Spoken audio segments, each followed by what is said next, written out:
Join us. Yeah, of course. Hey Luke, could you tilt your camera down? Yeah, give me a sec here.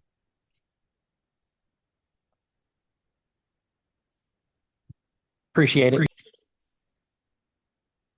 All good. Okay, we'll kick things off with Alex Zitlow, followed by Chris Jenkins. Hey Luke, thanks for taking the time to do this and congratulations on making the Hall of Fame. Thank you guys. Appreciate it. It's good to see all you guys. Yeah. Um, I got two for you. First one's a pretty quick one. Are you prepared to be talking about yourself as much as you will from now on to the summer? No, hopefully that's what this is for, Stan. You guys can you so but there's a lot of stuff coming up that's very exciting. I think the talking aspect of it, the big thing is the speech up there in August. That's the one thing that I gotta really get figured out. But hopefully everybody else can do all the talking and I can just sit here and answer your guys' questions. Yeah, that's what I figured you'd say. I wanted to ask about this. Was it, you spent your entire career in Carolina.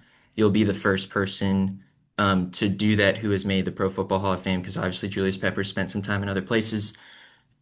Does that make it how much more special does it make it the fact that you stayed with the Panthers your entire career?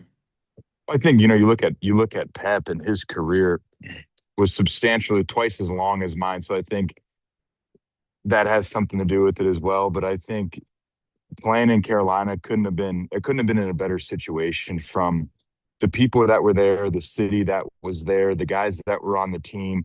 I think I was very much a product of the people and the system in Carolina. And I think I was just very fortunate to be here the whole time. I loved it. I loved the guys. I loved the city. I loved the organization. Um, so to me, I think it's super cool. You don't have the opportunity in the NFL to play for the same team your whole career. And for me to have the opportunity to play in Carolina with such a great group of people was really special. Great, thanks, man. Hey, Luke, Chris Jenkins, congratulations, sir. Thank you. Hey, a little bit building off of what Alex just spoke about, been your whole career here in Carolina, and then since your career, you've still been very much implanted here at the organization and with the city. Can you elaborate just a little bit on what pull this organization has and this city has on you that makes it special for you? Yeah, I love the organization, the people. I've got so many great friends that I made in the organization. And I got here, I turned 21 a week before the draft. So when I got down here, I was a I was a kid trying to figure everything out. And I think for me, there was a lot of younger people in the organization when I got in. I mean, Ryan Anderson was, you guys all know Ryan. Ryan's a couple years older than I am, and he was my point guy with all of you. And it was just, I was so lucky to have a guy that was around my age that was going through a lot of the same stuff. And Mike Anderson, his brother, was the same way. Greg Almond was one of our equipment guys that is still one of my really good friends to this day. I think that was a big important factor to me. I think early on was there was younger people in the building that were just good dudes. That obviously all the players, I talk about Greg and Thomas and Ryan and all those guys a lot, but I think the people pulled me in and kept me pulled in. And I love the city. There's a lot to do. The people that I'm closest with still live in Charlotte. I think there's plenty of opportunities for me outside of football. And then, like you said, I love the team. I love the organization. I've had so much fun being around it. I did the scouting for a year. That was super fun. And then the radio broadcast with Jake and Anish and Langdon and those guys and Balboni. And we have such a and our squad is so fun. I have such a great time with it, and I see no reason to leave. And also Sharon Thorsland, her and KB split the sideline duty. So I love the city. I love the organization. A lot of my best friends still live in Charlotte, and for me, it just makes the most sense. And just a quick follow-up with that is, with you being in radio, we get to see you around a lot now, and I've seen you at countless places, and every time I see you, you're recognized and people speak to you, no matter the circumstance. And I've seen you in so many different places. You're still a very gracious and kind person during those times. How did that come about within you, or who influenced that kind of personality within you? I think my parents, I mean, you grow up at such a young age, you're being around two great people that set the tone for your life. You know, my parents were fantastic. They led by example, and what they said they did. So hey, be nice to people. That's all they ever did. Smile at people. That's what they did. You treat people how you want to be treated. That's all they ever did. And it wasn't, the rules in our house growing up weren't super complicated. Um, it was just be a good person, and it might seem like the hard thing to do in the moment, but in the long term it usually always pays off for you. And um I just think it's easier to be nice. I don't know. I feel like it's not that difficult. And then I mean, let's be honest, man. Anytime I see people in the facility before the games, everyone wants to talk about football, and I like talking about football, so I feel like we're all kind of there for the same reason. Thank you so much. We'll go with Bill Oberon, followed by Vashti Hurt. Hey, Luke, congratulations. I'll echo everybody's congratulations from here on out. I'm just curious, sort of piggybacking on Alex's point, how comfortable are you sort of facing your legacy in the game of football? Because it's never really something you've been comfortable talking about, and it feels like now is kind of a good opportunity to do that. Yeah, honestly, since he asked that question, I've been kind of thinking about it a little bit, and I think the further away I've gotten from, I don't know, I guess was that last week or 2 weeks ago, whatever Super Bowl was, the cooler it's starting to kind of settle in. And I think I always talk about, like Drew, for example, I always talk about how normal it was to play him. Oh, we're playing the Saints and Drew Brees again.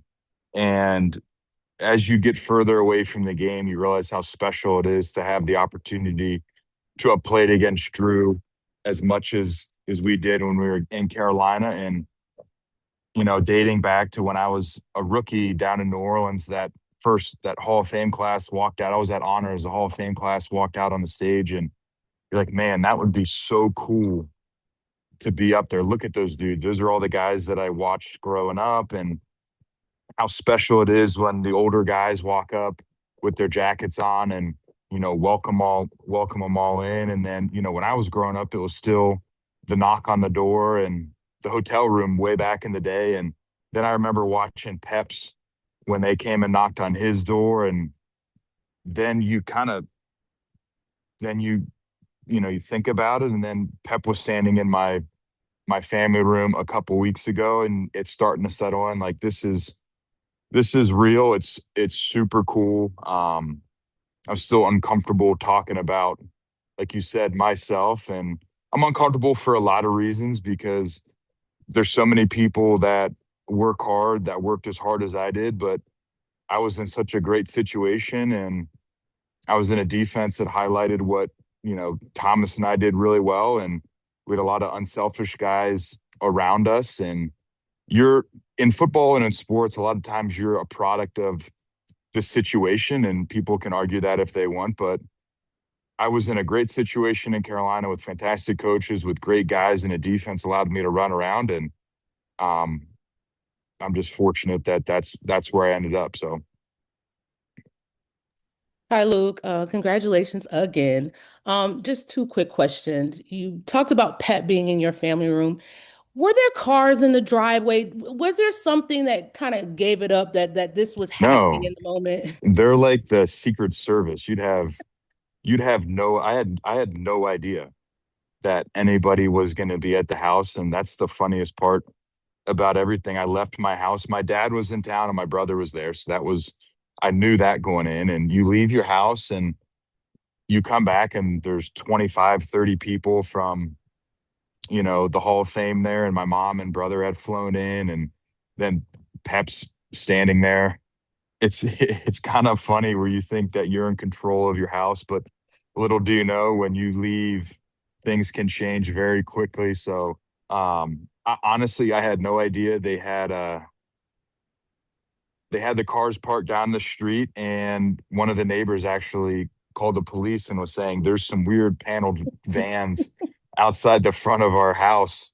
And yeah, and the police came and checked it out and said, hey, Everything looks normal. It just looks like there's hard-sided cases for cameras in the back of their car.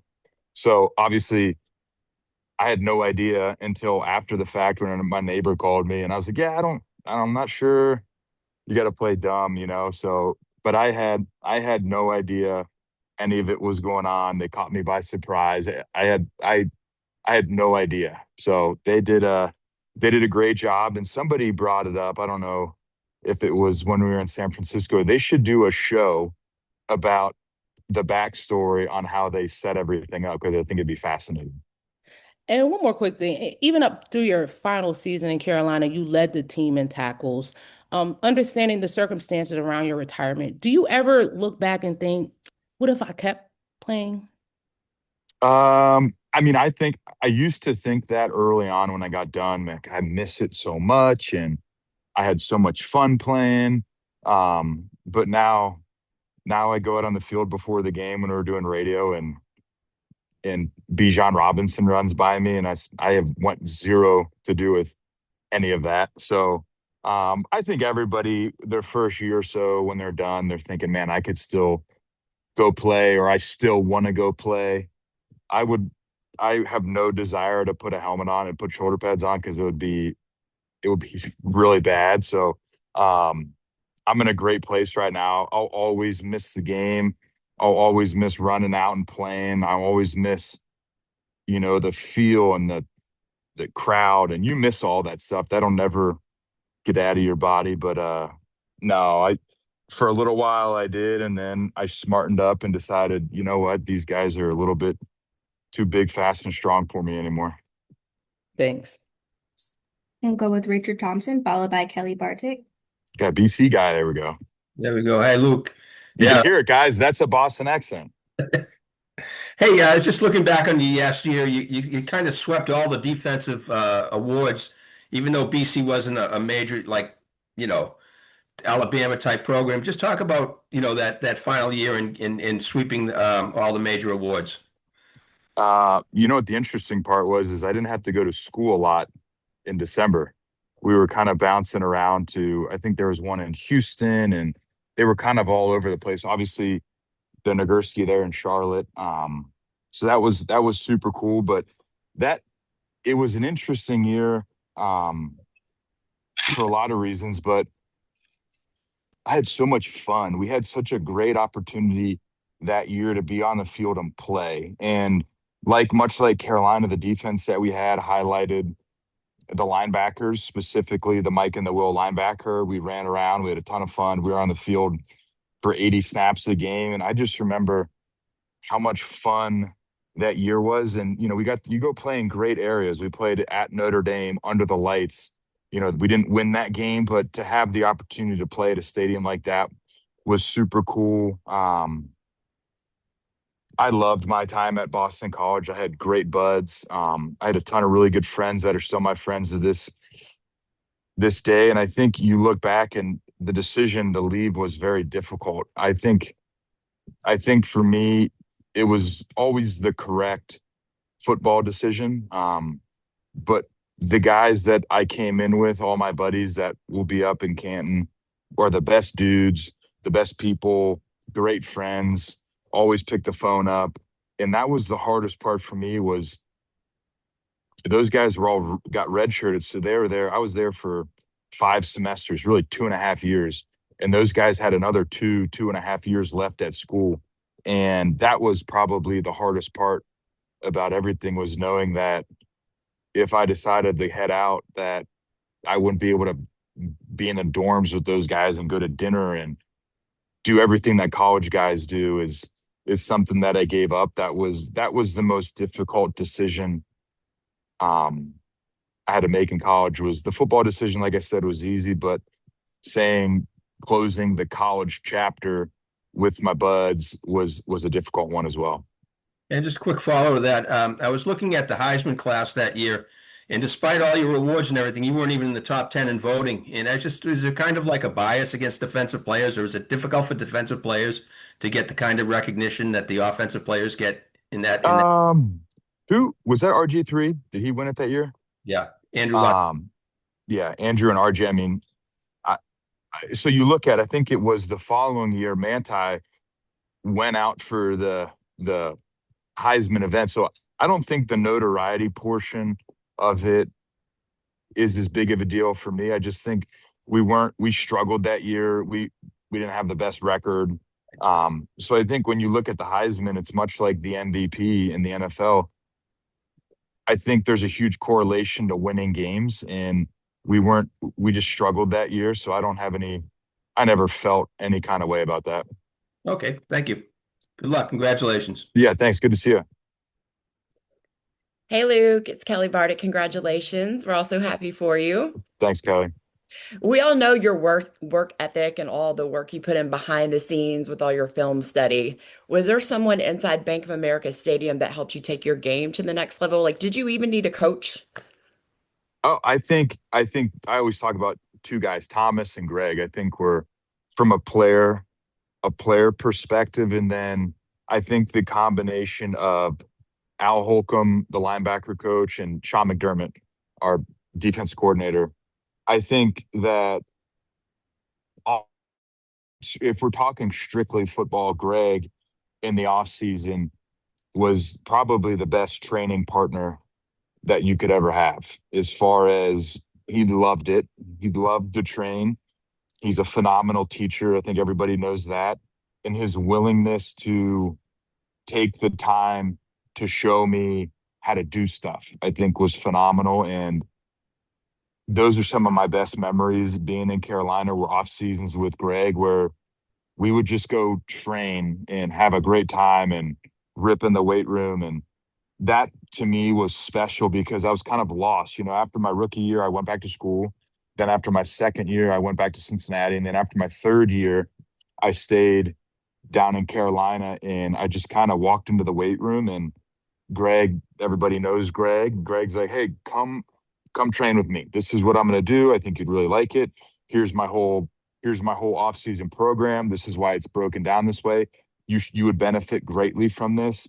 And I think he was one of the biggest people to impact my career as far as showing me how to train and how to make sure that I'm ready for the season, and just all of that stuff I thought was phenomenal. And then I got to watch Thomas every day, from his toughness to his intensity to his effort at practice to his competitiveness. I thought was phenomenal. And then I thought Al Holcomb and Sean McDermott were phenomenal. I think McD did a great job. I'd sit and watch tape with them a lot of times the night before the game, and we would watch it and we would just talk to each other about like McD, what do you see? What do you see here? What are you thinking? And I think a lot of that helped in the sense of he'd be like, "Hey, I like this here. I like this there. This is why I'm calling this." And then when a game would roll around, it'd be 3rd and 7 on the minus 45-yard line in the third quarter, big moment in the game.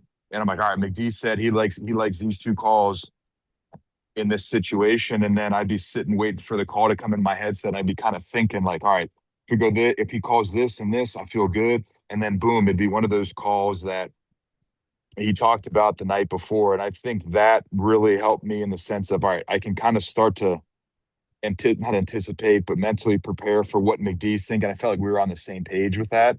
And then I'd always go up and talk to Al on Tuesdays, and get all the game plan stuff ready for Wednesday. So I'd watch my stuff. I go talk to Al and like, "Al, what do you see on 1st and 2nd down? What are you thinking? What's our game plan?" And he always gave really good perspective on what he saw and why he saw it and what he was thinking and how they're going to attack us. And then he'd slide the game plan over to me on 1st and 2nd down and say, "Hey, this is what we like and this is why we like it." And then when we show up on Wednesday for meetings, it's like I was a step ahead, which I loved because I loved information, and those guys always provided it. So I think, Greg was so good to me on so many levels, both on the field and off the field. But I thought that the training that he allowed me to be a part of in the off season was a huge impact. And then watching Thomas, and then I just think the continuity, and I saw things the same as McD, and I think that we were both very similar in a lot of aspects of how we want the game played, how we see the game, what we like, what we don't like, what frustrates us, what makes us mad. I feel like he was really good at when I was doing stuff that was dumb, he had zero issue saying stuff to me, and I really appreciated that about him. So, yeah, it was great. And just real quick follow up to something you mentioned earlier. You were talking about your Hall of Fame speech. Is that kind of stressing you out a little bit? Are you already thinking about Taylor, that? honestly, I have no idea. I've got a big call with the guys up at the Hall of Fame, I think tomorrow, and I've got a whole list of questions, and then there's a lot of stuff that needs to happen between now and then. That's certainly a big one of them. So it's a 10-minute speech, which is a good length, and I should be able to kind of hopefully touch on everything that I need and hopefully get out of there without them knocking on me to get off the stage. So Thank you, Luke. you're welcome. Deshaun Brown, followed by Meister Larte. That I wasn't ready. Congratulations to echo what all of us have said on the induction. I'm curious, you shared just how much you love to take in information, what that's meant for your game. What has it meant for you in this chapter to be able to pour that into the next generation as a coach? Yeah, it's super fun. It's the best thing ever. So our the kids are fantastic and we have a great time with it. I've learned probably just as much about myself as hopefully they've learned from us. And the kids that we coach are phenomenal. They listen, they're tough, they love football. The parents are all great. The people at Charlotte Christian, the administration's phenomenal. But I love the game of football, and it's really fun for me to talk to these kids about, like, hey, when we're in this coverage, think about this. When we're in this coverage, think about that. And then the kids do a fantastic job of talking about, like, hey, can we do this? Can we try that? This is where we could use some more help. I went and had lunch with one of the kids the other day, and he gave me a list of like 10 things that we could do better going into this off season. And they were such good points and well thought out. And it's funny when, a 14-year-old kid gives you something and you're like, dang, like that one's right. That one's right too. I was like, I didn't think about it like that. It's super cool because obviously I love the game. I get to do it with Greg and Stu and Greg's dad, and the kids are phenomenal, and I learn a ton from them, and it's super competitive. And um, it's still, I still get anxious.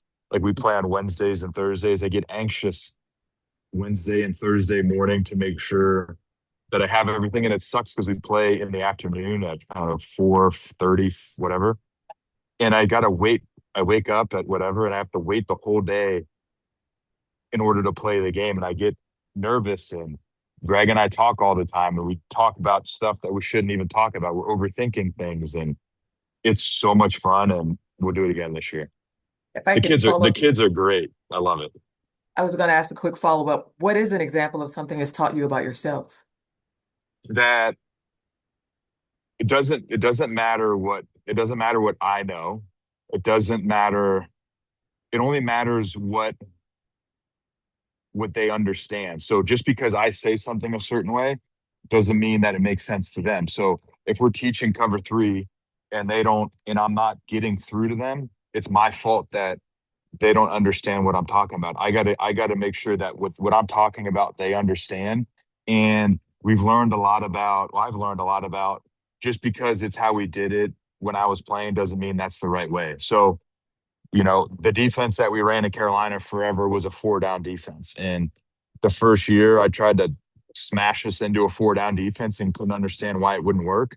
And it's because the guys that we had on our team were better fit to play an odd defense. And it's not about you, it's about the kids, and it's about how can you put them in the best position to have success. And it's all about what they understand, not what you tell them. I think that's kind of probably one of the biggest things I've learned as far as the teaching aspect is if they don't understand what you're talking about, you can't expect them to have success on the field. So ultimately, it's your fault if they don't get it. And I think that part's been really fun.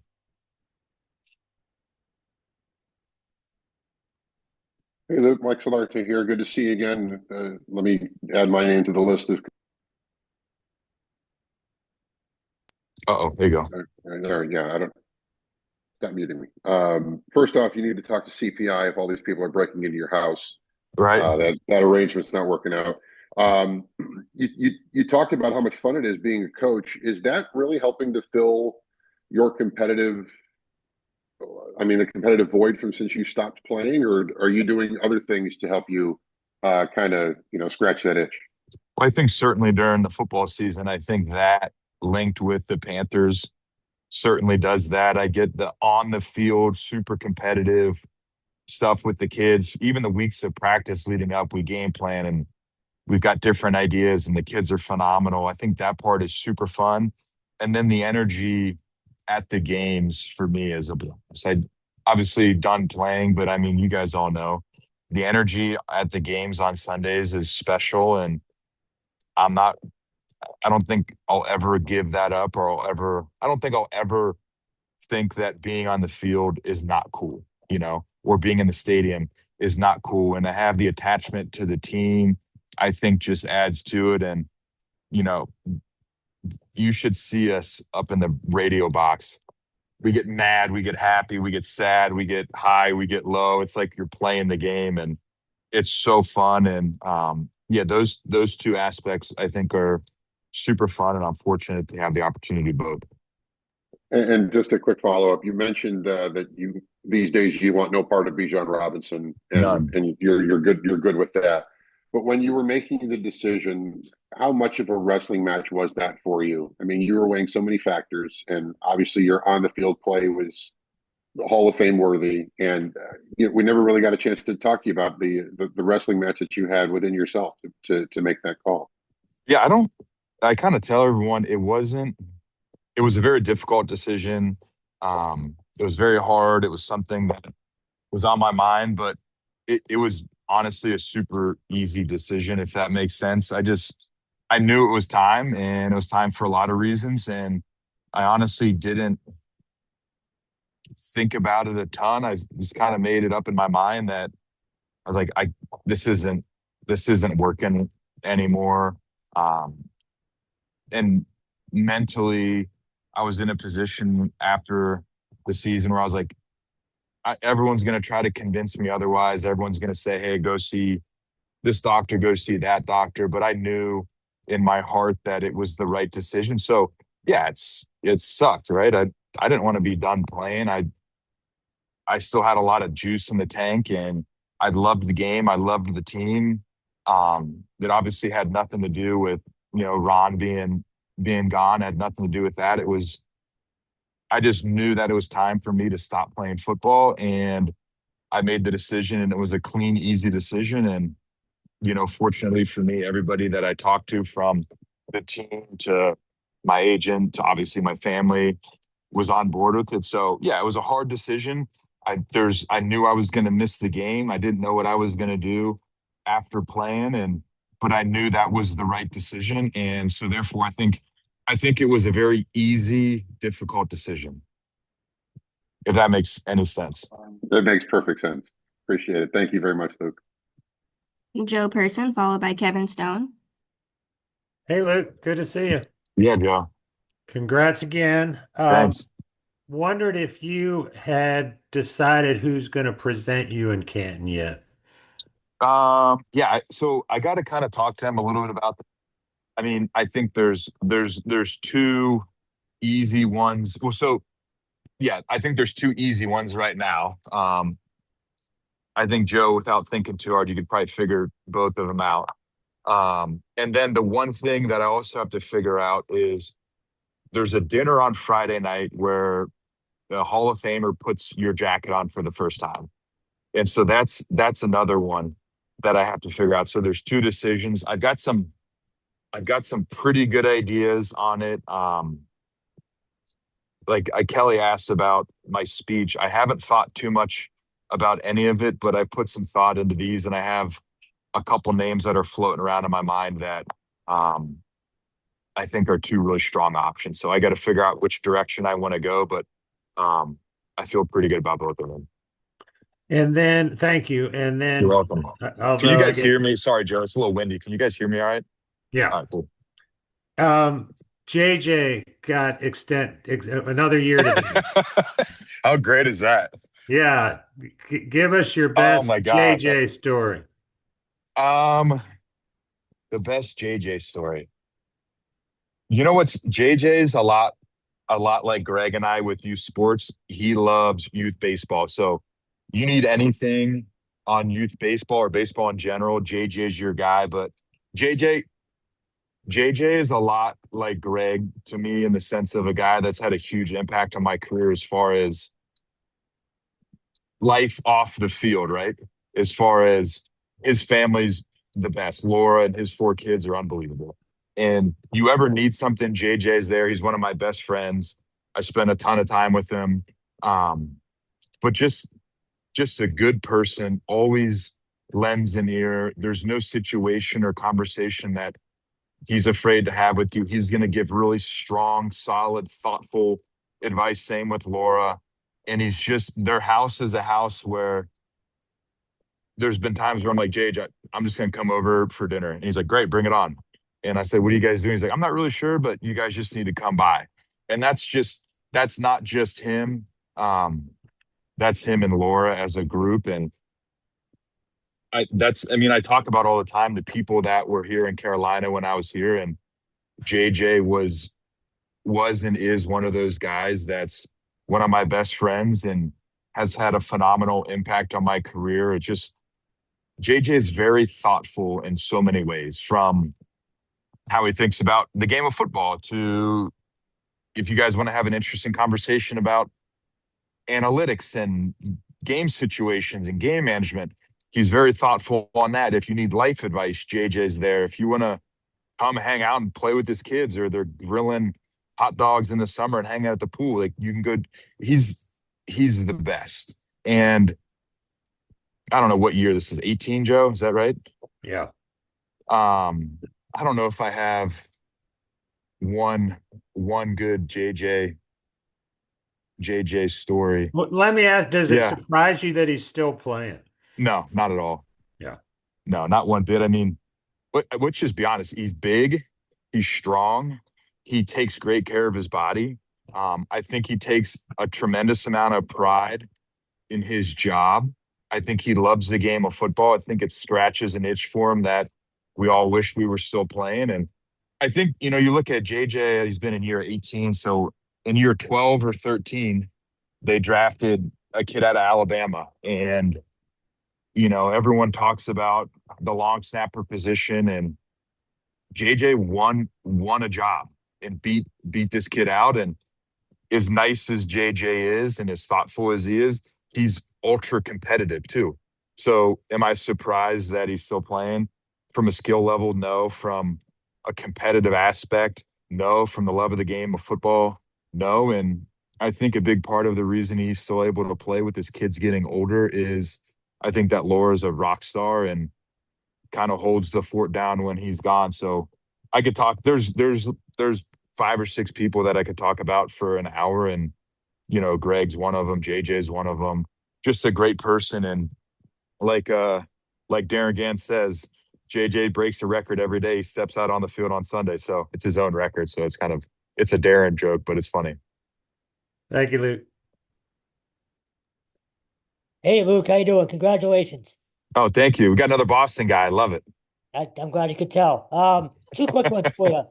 One, at BC, what made that place so unique, particularly on game day? And why do you think it can still be a viable place for kids to go? I think the student section was always awesome, right? That super fan wall of super fans in yellow shirts in that corner was awesome. And the stadium's changed quite a bit for the better since I've left. I think that now they let you have some adult beverages in the stadium, which just adds to the energy of the stadium, which is great. But I think it's the people. I think it's obviously a smaller school, and I think there's a really good connection between the students in that school. And I think that allows there to be a connection with the guys on the field. A lot of the students know a lot of the guys, and a lot of the guys know a lot of students. It's a tight knit community there. And I think that's a huge aspect why we get such great support from the students. And just going in with Adam Vinatieri, you obviously knew he was a legend around here. What does that mean to you? Oh, it's super cool. I grew up watching Adam, and my first Pro Bowl, I told Adam this story. I loved him. I thought he was awesome. You know, you look at a guy that was in the biggest moments on the biggest.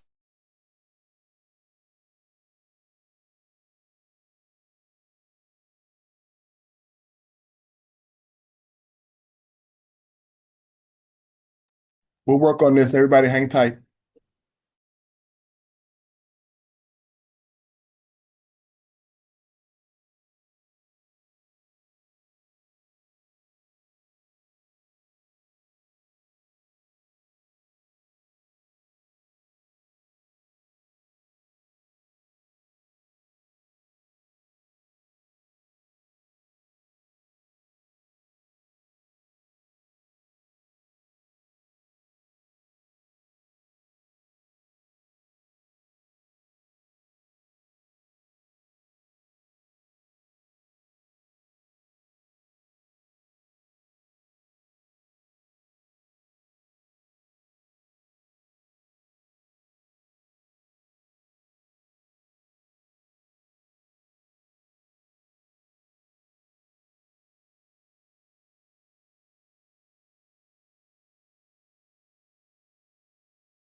He's dialing back in. Hang on, everybody.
Hey, Luke.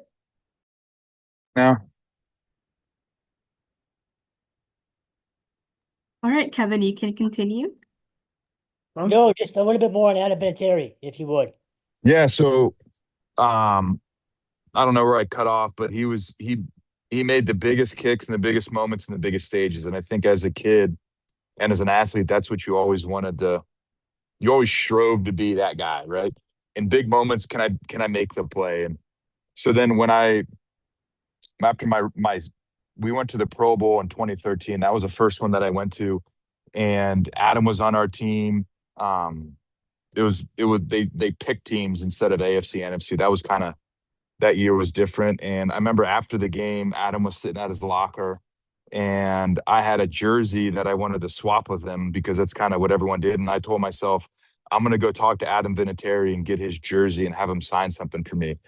So I walked up. He was facing his locker. I walked up behind his chair and I stood behind him for probably 30 seconds.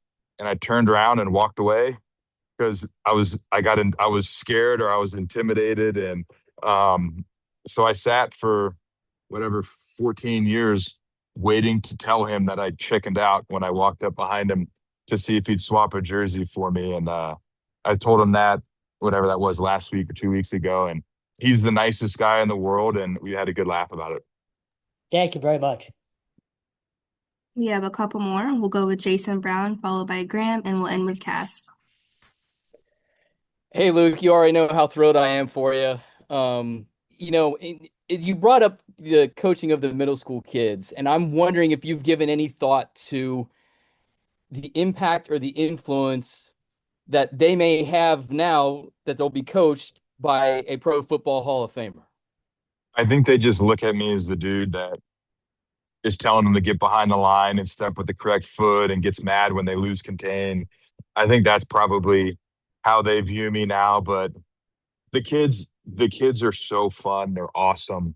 Um, Greg and I always, and Stu and his dad, Greg's dad, always just hope that we all learn something along the way. Do we learn from them? Do they learn from us? Um, I think I think a lot of the kids at this point were all Panthers fans when they were growing up, but some of the kids that are younger than the kids that we coach now, are just they think of us as the dudes that run around Charlotte Christian during the fall coaching youth football. So I hope that the kids more than anything are having as much fun as we are.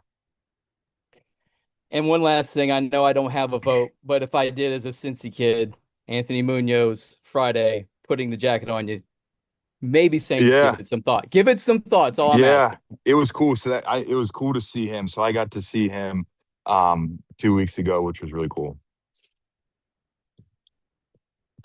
Hey Luke, another BC reporter. First off, congratulations. I wish I had been able to, watch you play back in the day, but I was a little too young at that point. But Make me feel old. just wanted to ask, I feel like since obviously you've been there, the nature of college sports has changed so much. What's your advice to players kind of going through this whole NIL and revenue sharing process, and everybody's getting contracts now? Like, what would be your advice to kids at BC, and how important is loyalty in college sports to you? I think you got to look at the whole package, right? I mean, what is this school providing for you, right? I think, obviously the money is an easy thing to think about, but looking back, I think at my time at BC, the the education that I received was phenomenal. The people that I met along the way were phenomenal. And then really the best thing was the guys that I met that were in my class. That's the most special aspect of Boston College to me, were the guys that I met and the lifelong friends that I have as as a result of it, was super special to me. And I think if I would have left, or one of my buddies would have left, I think we would have all been bummed because we were losing a really good friend. And I'm kind of happy that that wasn't the situation when I was playing. But there's that side of the story, in the sense of the people and the education and the opportunities that you have with being at the same school. But then, you look on the flip side, there's so many opportunities for kids that otherwise wouldn't have the chance to play big time Division I football and make a lot of money doing it, because some of these kids will go play football in college for a couple years and never have the opportunity once they get done. And to have a couple $1 million in your pocket for working hard in college isn't so bad either. So I don't have any kids. I wasn't in that situation. I think I'm happy that I'm not there right now, but I think it's twofold. I think the NIL and the ability to transfer gives these kids unique opportunities at situations they otherwise wouldn't have, that can really benefit their career. And then at the same time, there's also a lot to be said for staying out of school and being around your boys and having a great education like you would at Boston College, and having lifelong friends as a result of it. Just finally, now that you're into coaching, and you see, like Kenyatta Watson coming back as BC's general manager, any thought on ever returning to your alma mater? Right now, I've got a really good contract with the Charlotte Christian Knights, and Greg Olson as the head coach. So right now, I'm really enjoying what I'm doing here with Greg and Stu. And um, I've thought about it, but you know, I enjoy what I'm doing right now, and the time commitment for those guys. Those guys are relentless workers. I'm not quite ready. I'm not quite sure I'm ready to give up all of my time for that yet. Appreciate it. Congrats again. Thanks. Hey Luke, how's it going? What's up, Cass? Sorry, my camera's not working, so just No use your problem. imagination. As you get ready to talk about yourself over the next few months, which it seems like is your favorite thing to do, when you look back over your career, is there a play or a game where you want people to know, like when you think of Luke Kuechly, think of that moment? I think there was a game that I think was a big part of my career. It's my second year. We played the St. Louis Rams at home. Um, and I played awful. I wasn't doing my job. I was probably being pretty selfish with how I was playing. Um, Fortunately, we won the game, but I played awful. I wasn't doing my job. I think I set some guys up to fail with how I was playing. I wasn't doing my job, which didn't allow other people to do theirs. And I had like 3 tackles and I was pissed, but we won. So I was like, okay, it's all right. And Sean McDermott came to me on Monday after we did all of our tape review, watched everything, did everything we needed to do.